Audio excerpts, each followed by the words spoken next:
Boracay bounces back, focus on sustainable tourism on Boracay Island. Aplan a year after the start of the 6-month shutdown of Boracay Island for rehabilitation, an increasing number of local and foreign tourists are again flocking to the world-renowned island.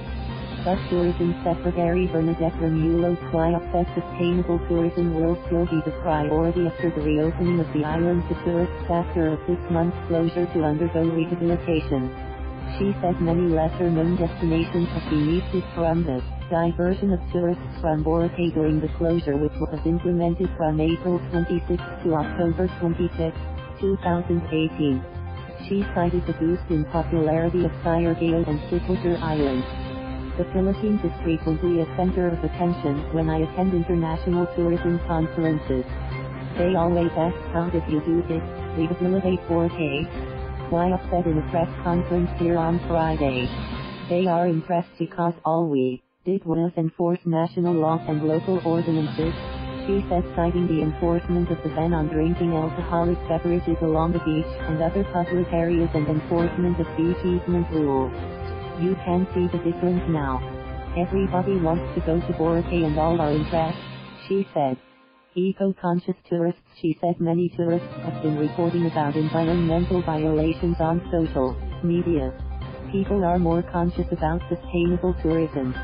They understand that if you follow the law, tourism will be better, Wyatt said. She said tourist arrivals in Boracay, including during the Holy Week, are within the carrying capacity set by the Boracay Interagency Task Force. The current carrying capacity of the island is 19,215 tourists at any given time. Daily tourist arrivals should be at an average of 6,405 tourists. She said this will be followed during the week-long Low Boracay activities to mark the anniversary of the closure. The ban on drinking and smoking in the beach and other public places, regulation on noise as well as the ban on big beach parties will be strictly enforced, she said.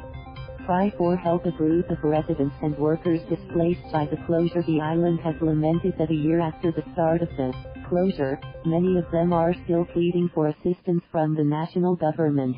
It's been 1 year and too long for the government to deny the plea for alternative livelihood, food and relief assistance, on-site relocation and rehabilitation sites for the dislocated workers and demolished residents in the island, Olive Avenera, coordinator of We Are Boracay, said in a statement. We Are Boracay is composed mostly of vendors, tricycle drivers, masseuses, tour guides and other workers in the informal sector.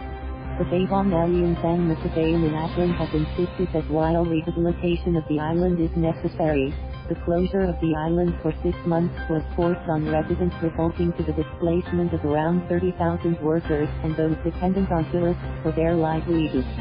Thank you for watching. Please subscribe.